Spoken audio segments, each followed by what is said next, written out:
would say,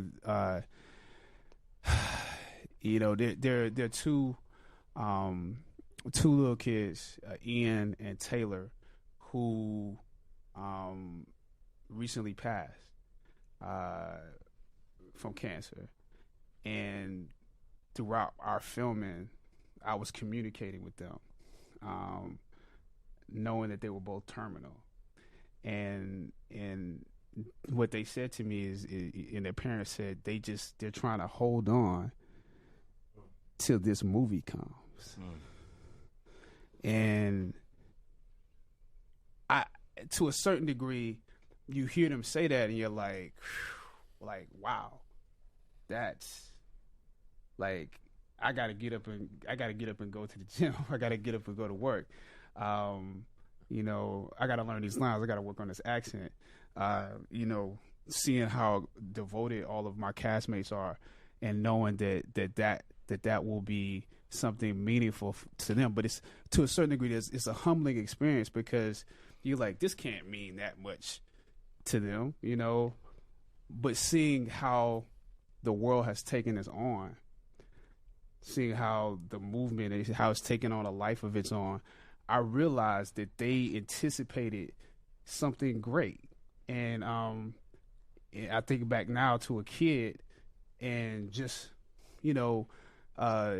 waiting for Christmas to come, waiting for my birthday to come, waiting for a toy that I was going to get a chance to experience, or a video game.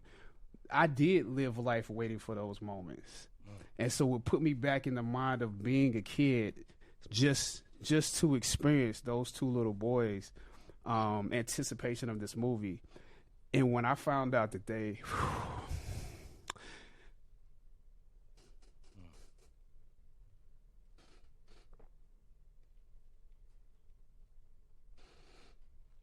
Take your time with it.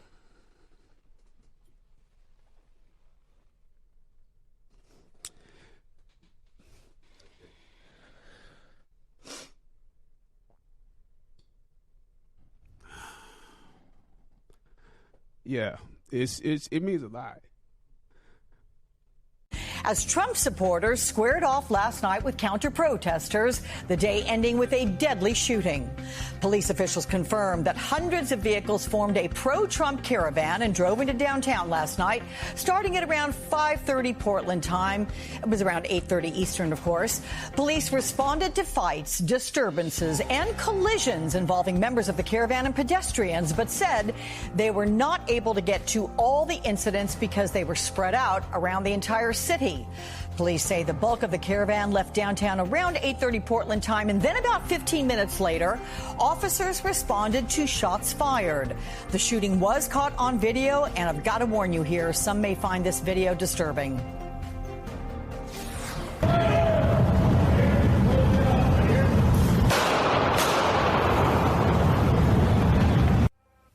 Police say they arrived within about a minute, and they found a small group gathered around a man on the street. That victim died. Police have not yet made a connection. Even the Washington Post had a terrible story on mail-in, and the New York Times, and many newspapers have had terrible stories. You see them all over the internet. They've had some just horrible stories on mail-in ballots. You look at Arizona, you don't even have to have, as you know, they have a provision where they don't have to check signatures. So you sign it, and you could have a totally different signature. It's okay.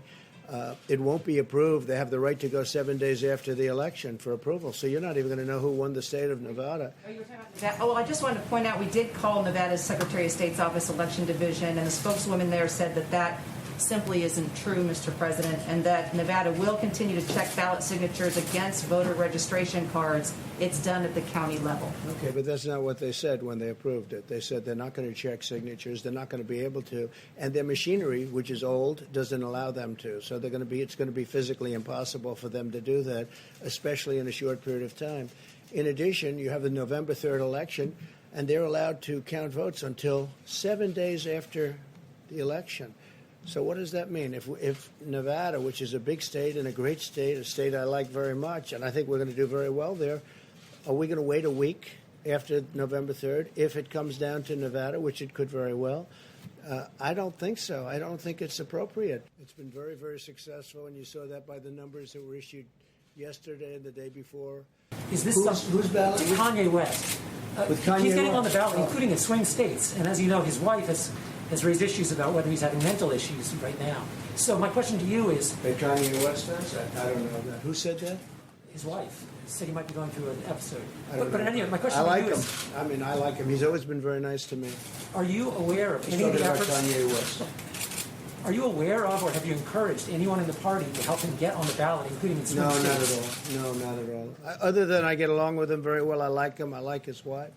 His wife recommended certain people, as you know, including Alice Johnson, who's a fantastic woman, but his wife recommended certain people to get out of prison. They were in prison for a long time, a long, long time. It should have never happened, and I took what she said very strong, Kim Kardashian, and she's got a good heart, very good heart, and I like Kanye very much. No, I have nothing to do with him getting on the ballot. We'll have to see what happens. We'll see if he gets on the ballot, but I'm not involved. We will defeat the virus and emerge from this safer and stronger than ever. You said earlier today that you are considering using the White House as the venue for your nomination speech. Senator John Thune questioned whether or not that's actually legal given the Hatch Act. Is this something that you would get clearance for? John Thune did, right? The Republican John Thune? Oh, okay. Well, it is legal. There is no Hatch Act because it doesn't pertain to the president. But if I use the White House, we save tremendous amounts of money for the government in terms of security, traveling. If we go to another state or some other location, the amount of money is, very enormous. So that's something to consider also. I think it would be a very convenient location. It would be by far the least expensive location. There'd be very little in terms of that tremendous traveling security with airplanes and everybody flying all over the place. So I think it would be a very convenient idea. It's something that we threw out. It would be very cost-conscious by comparison to any other location. Yeah, please. Thank you very much, everybody. Follow up, Mr. President. Were there devices found? It is what it is. Today's Democrat Party is filled with hate. Just look at Joe Biden's supporters on the streets screaming and shouting at bystanders with unhinged, manic rage, right? You see it? It's crazy. It's crazy. You had to see last night in Washington. It was a disgrace. It was a disgrace that these people are representing the United States of America. It was a disgrace. Protesters. You know what I say? Protesters, your ass. I don't talk about my ass.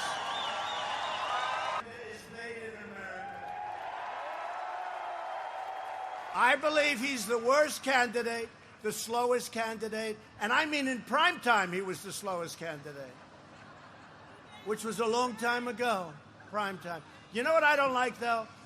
They say he's like 78, 79, 78, I guess, right?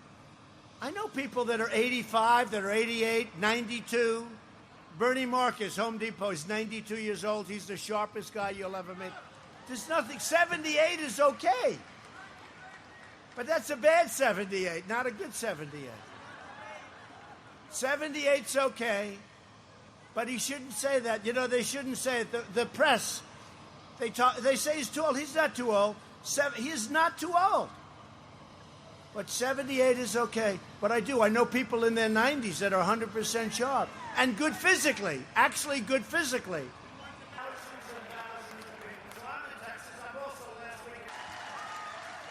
My first week in office, I withdrew the United States from the last administration's horrible, stupid, insane Trans-Pacific Partnership. Would have destroyed the U.S. auto industry and many other industries. New Hampshire lost 1 in 4, and I think much more than that, manufacturing jobs following twin disasters of NAFTA and China's entrance into the WTO. It was more than 1 in 4. That statistic is wrong. Please have it changed. That statistic is wrong. Far more than 1 in 4.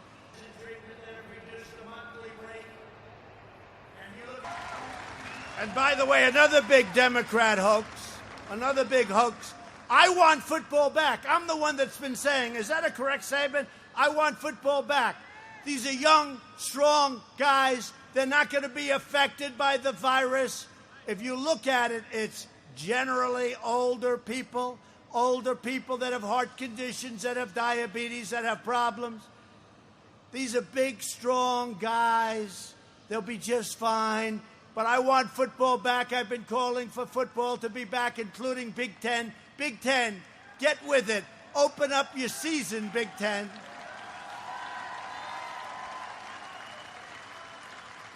And the Dems don't want it back for political reasons. But now their new line, this is like Russia, Russia, Russia, you know, all this crap they come up with.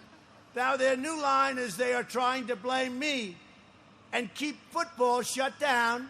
They want to keep it shut down, and they're saying that President Trump shut it down. I'm the one that wants it open, so they're reversing it. They're playing a big con game. It's just a con game, and that's what we're dealing with, and we have to defeat them on November 3rd. I want football back. Right now we're in the most important election in our history. But I'm thrilled to be back in the Granite State with the true hard-working American patriots. Last night, it was my great honor to accept the Republican nomination for President of the United States.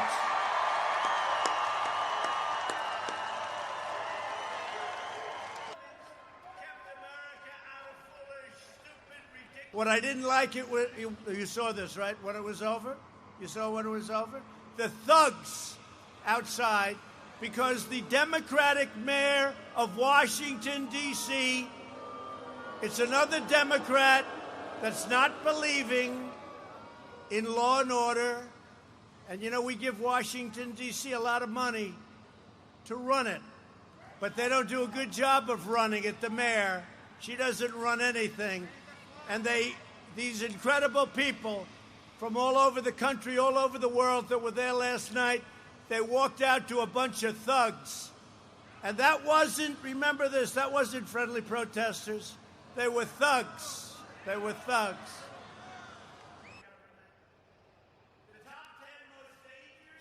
And the mayor should be ashamed of herself for that kind of a display of incompetence, because that's what's happening in Portland, and that's what's happening all over where you have Democrat-run cities.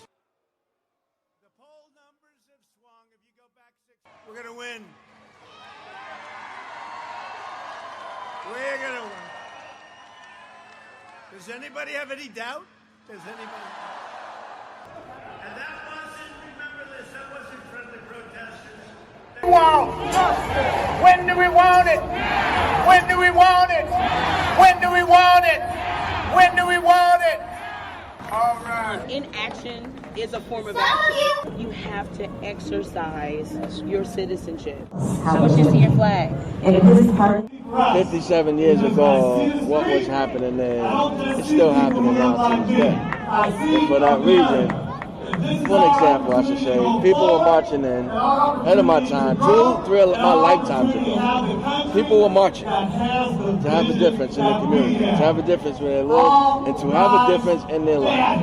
And that is still happening today and to this day. Justice! We're going to actually ride our bikes to D.C. instead of hopping in a car, instead of hopping on a bus. This is what it's all about. You know, communities coming together. I'm ready for justice to be served for our black brothers and sisters because we're tired of seeing them being murdered by cops. We need true criminal justice reform, but criminal justice reform is not just the only thing that we need. Education, the environment, healthcare, these are all racial justice issues. When do we want it? I just got word. The person who died was a Patriot person. He was a fucking Nazi. Our community held its own and took out the trash. I am not going to shed any tears over a Nazi death. And tonight, I just got word. The person who died was a Patriot person. He was a fucking Nazi. Our community held its own